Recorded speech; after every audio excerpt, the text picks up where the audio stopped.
Gentra nima unaqa qildinglar sizlar? Gentra nima qildi? Katta mablag' ishlandi-yu Gentrani orqasidan. Unga qilingan ishlarning orqasidan. U ham zavoddan yaxshi chiqayotdi-ku. Nimaga shu narsani targ'ib qilib hit qildinglar? Shunaqa mashinada o'zi Gentra, aka. Gentra bilgan bo'lsangiz, aka, haligacha kattalar uyda bitta turadi.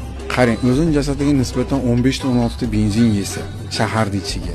Katta rasxot-u, Dilshod aka. Bo'lmaydi-yu, bunday olib qaraydigan bo'lsa, to'g'rimi? Aka, mana butun dunyoda o'zi hamma davlatlarning o'zi sevgan mashinasi bo'ladi-da, aka. Misol uchun Qozog'istonda Toyota Camry, Dubayda Land Cruiser. Patriotlarni yaxshi ko'rishadi. Patriotlar. Misol, ya'ni yaxshi ko'rib haydaydigan. Italiyada aka Fiat degan mashina bor, kichkinagina. To'ppa-to'g'ri. Любой parkovkaga kiradigan mashina. Sababi bu yerda mahallalar ham shunaqa.